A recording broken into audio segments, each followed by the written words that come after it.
Bienvenue à tous. Aujourd'hui, on va creuser un sujet vraiment central, la signification de la résurrection de Jésus. On va s'appuyer pour ça sur des extraits d'un texte théologique assez dense. Oui, un texte qui avance une idée forte. La résurrection serait la preuve ultime que Jésus a, parfaitement accompli les commandements de Dieu. C'est ça. Et notre mission, si on peut dire, c'est de décortiquer un peu les interprétations que ce document propose. Et surtout de comprendre ce qu'elles impliquent vraiment, leurs conséquences. Tout à fait. Le texte s'articule beaucoup autour d'un verset clé, Romains chapitre 1, verset 4. Celui qui dit que Jésus a été déclaré Fils de Dieu avec puissance par sa résurrection d'entre les morts. Voilà. Alors la question c'est, qu'est-ce que ça veut dire exactement selon cette source précise? C'est vraiment la question centrale que pose ce texte, oui. Que nous apprend la résurrection sur qui est Jésus. Et sur sa capacité, ou la capacité en général, à obéir aux commandements.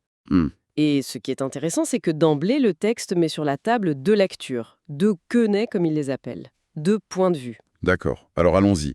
Le point de départ, si je comprends bien, c'est que la résurrection prouve que Jésus a suivi les commandements à la perfection. C'est l'idée de base. Le raisonnement derrière, ça semble être vaincre le péché, ça mène à vaincre la mort. Oui, Et vaincre la mort, ça mène à la résurrection. c'est la chaîne logique qui est présentée.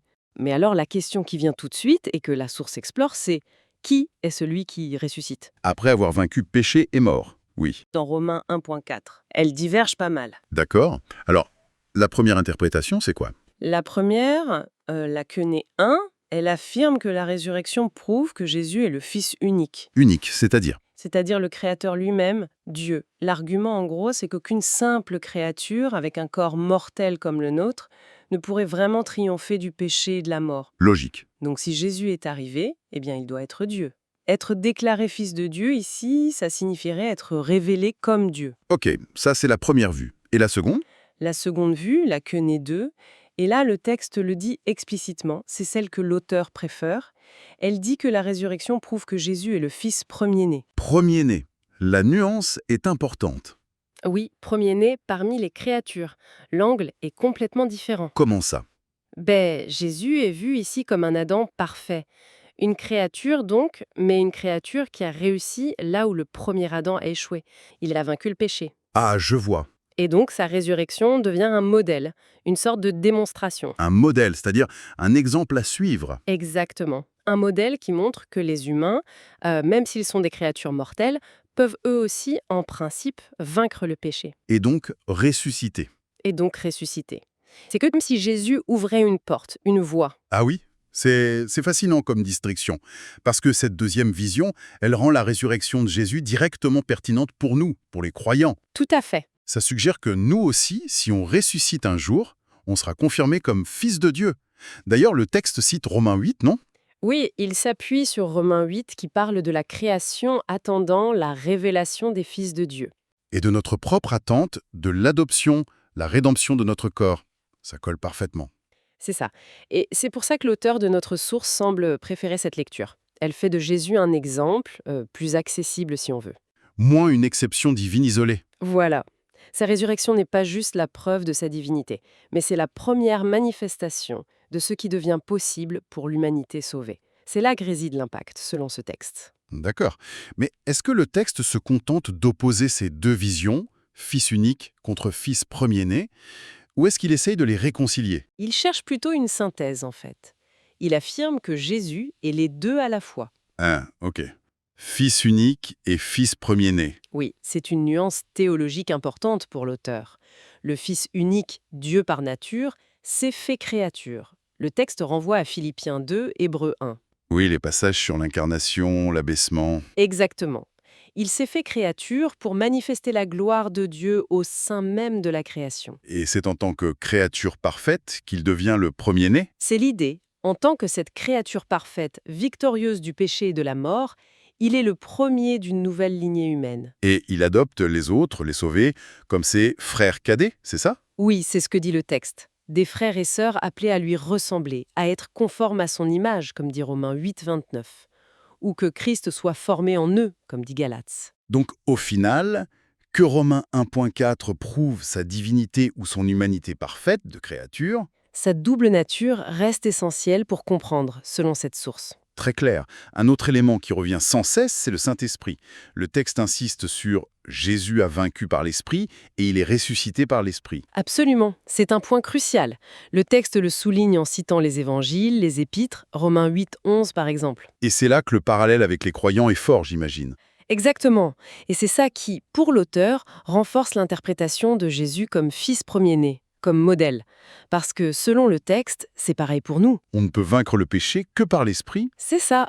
On ne peut obéir vraiment au commandement et espérer la résurrection que par le Saint-Esprit. Romains 8 encore, Galates 5. Ces passages appuient cette idée. Donc, on pourrait dire que la puissance de la résurrection, c'est la puissance de l'Esprit. En substance, oui. La source dit que c'est la puissance de l'Esprit qui a permis la victoire de Jésus. Et c'est cette même puissance qui nous est offerte. Voilà. Ça rend l'exemple de Jésus en tant que créature qui dépend de l'Esprit particulièrement pertinent, percutant. D'accord. Alors on a Jésus, les commandements, la résurrection, l'Esprit, mais le texte met aussi en scène un opposant, Satan. Oui. Qu'est-ce qu'il dit, Satan, d'après cette source? Alors, le texte présente l'argumentation de Satan en faisant référence un peu à l'esprit du livre de Job, l'accusateur, comme étant l'affirmation suivante. Il est tout simplement impossible pour une créature d'obéir au commandement. Impossible d'aimer Dieu et son prochain de façon constante et sincère. C'est ça l'idée fondamentale de l'accusation. C'est trop dur, c'est contre nature pour une créature limitée. Et si Satan avait raison, quelles seraient les implications, d'après le texte? Oh là là, ce serait terrible pour l'image de Dieu. Premièrement, ces commandements seraient injustes, impossibles à suivre. Ça contredit un Jean 5, par exemple. Qui dit que ces commandements ne sont pas pénibles. Exactement.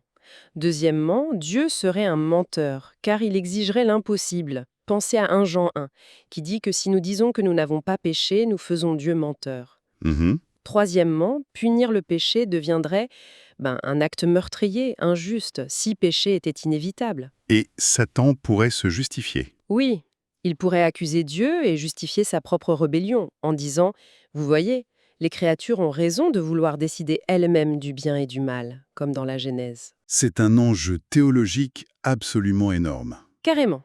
Mais c'est là, justement, que la résurrection de Jésus frappe un grand coup. Exactement. La résurrection est présentée comme la preuve irréfutable, la réfutation éclatante de l'argument de Satan. Elle prouve quoi, concrètement? Elle prouve, et le texte cite Acte 2, que les commandements peuvent être observés, même par une créature humaine dans un corps sujet à la tentation, comme le dit Hébreux 4. Jésus l'a fait. Jésus l'a fait. Donc ça valide la justice des commandements. Ça les établit comme base légitime pour le jugement. Le texte renvoie à Malachie, à l'Apocalypse. En clair, la résurrection prouve que Satan a tort. Point. C'est exactement ça, résumé comme ça. Le texte fait ensuite une comparaison intéressante entre les humains et les anges face au péché. Quelle est la différence clé qu'il met en avant? La différence majeure, c'est notre corps maudit, comme le dit le texte. On lutte avec des désirs charnels qui s'opposent à la loi de Dieu. La fameuse lutte décrite dans Romains 7. Oui, la source cite ce passage. Cette lutte intérieure rend l'obéissance particulièrement ardue pour nous, les humains. Et quelle conclusion le texte en tire pour les anges? Le raisonnement est assez direct. Si nous, les humains, avec ce handicap de la chair, on peut quand même obéir grâce à l'esprit comme Jésus l'a montré et comme on est appelé à le faire, alors les anges Qui n'ont pas ce problème de corps charnel. devraient trouver l'obéissance beaucoup, beaucoup plus facile, logiquement. Et pourtant, certains ont chuté. Exactement. Et le texte va même plus loin, de manière un peu spéculative, en suggérant que même les anges fidèles ne seraient peut-être pas à l'abri s'ils devaient vivre dans nos conditions humaines. Intéressant. Revenons à Jésus. Le texte insiste, il est Dieu. Oui, le Verbe, l'image de Dieu, etc. Mais il a vécu comme une créature parfaite, Oui, menant une lutte réelle contre le péché, comme le dit Hébreux 5. Comment il a fait ça, concrètement, selon la source? la clé, répétée encore et encore, c'est sa dépendance totale, constante au Saint-Esprit, Qui se manifestait comment? par une vie de prière intense. Le texte évoque les passages de Luc où Jésus prie toute la nuit, ou sa prière à Gethsemane. Une soumission totale à la volonté du Père. Voilà, même dans l'épreuve la plus extrême. Il a vécu, dit le texte, tout ce qu'une créature doit faire pour rester sans péché dans un corps vulnérable. Philippiens 2 et Hébreux 4 sans citer. Et en faisant ça, il n'a pas juste obéi pour lui. Non, il est devenu l'exemple parfait à suivre. 1 Pierre 2 le dit. Il nous a laissé un exemple. Il y a un point un peu plus conceptuelle peut-être. L'idée que Jésus, en tant que créateur, soutient la structure même de la réalité, Oui, Colossiens 1, Hébreux 1. et que cette structure elle-même rend la dépendance à l'esprit nécessaire pour vaincre le péché. Pouvez-vous nous éclairer un peu là-dessus? Oui, c'est une tentative de lier sa nature de créateur et son vécu de créature. L'argument, si je le résume, c'est que si l'univers est construit de telle manière que la victoire sur le péché ne soit possible que par l'esprit, Ce que suggèrent des versets comme Jean 3,5 ou Galates 5,17. exactement, alors Jésus vivant comme humain à l'intérieur de cette réalité qu'il a lui-même créée et qu'il maintient, ben, il devait logiquement suivre ces règles du jeu. Donc, sa propre obéissance par l'esprit vient valider la structure qu'il a lui-même mise en place. C'est ça. S'il avait pu obéir par ses propres forces de créature, sans l'esprit, ça aurait contredit le système. Voire pire. Bah oui, ne pas utiliser le moyen prévu, l'esprit, ça aurait été un choix délibéré de désobéir, ce qui est impossible pour sa nature parfaite. Le texte cite 2 Timothée 2. Il ne peut se renier lui-même. Son obéissance valide donc la nécessité de l'esprit pour toute la création. C'est profond. Oui, c'est une implication forte. Le texte parle aussi de libre arbitre. Comment il définit un libre arbitre parfait? Selon cette source, le libre arbitre parfait, ce n'est pas une sorte de neutralité indifférente. C'est la capacité et le choix constant de se soumettre volontairement, totalement, au Saint-Esprit. Ce que Jésus, en tant qu'Adam parfait, a démontré. Voilà. Et pour les autres créatures, comme les anges, leur libre arbitre est comment? Le texte suggère que même les anges restés justes ont encore un libre arbitre, comment dire, non achevé, C'est-à-dire. qu'il y aurait encore une possibilité théorique de péché pour eux. Leur volonté ne serait pas encore parfaitement et définitivement soudée à celle de Dieu. Et comment leur libre arbitre pourrait être achevé alors? Sécurisé? C'est là que l'œuvre de Jésus, et surtout la croix, prend une dimension cosmique d'après cette source. Ah oui. Par son sacrifice comme tête de la nouvelle humanité, l'Église, Colossiens 1 le dit, et par sa victoire sur la mort et le péché, le texte mentionne Hébreux 2, Oui. la croix aurait le pouvoir d'éliminer la possibilité même de péché. Pour tous ceux, humains et potentiellement anges, qui acceptent cet amour, ce sacrifice. Elle transmettrait la vie divine. Oui, et elle achèverait le projet de création en réconciliant tout. C'est ce que dit Colossiens 1,20. Mais attention, le texte souligne que tout le monde n'accepte pas cet amour. D'accord. Et pour finir, le document revient sur une idée force. Aucune créature, qu'elle soit humaine ou angélique, ne peut y arriver toute seule. C'est vraiment le point final, la réaffirmation de la nécessité absolue de la grâce. Éphésiens 2 est cité.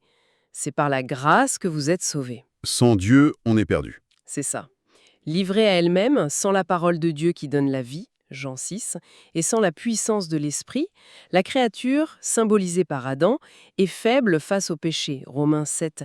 Elle manque de sagesse face à la ruse, Matthieu 10, et elle retourne à la poussière, Genèse 3. Mais Jésus, en devenant le nouvel Adam, Il montre le chemin inverse, celui de la dépendance totale, de l'obéissance nourrie par la prière, la soumission à Dieu.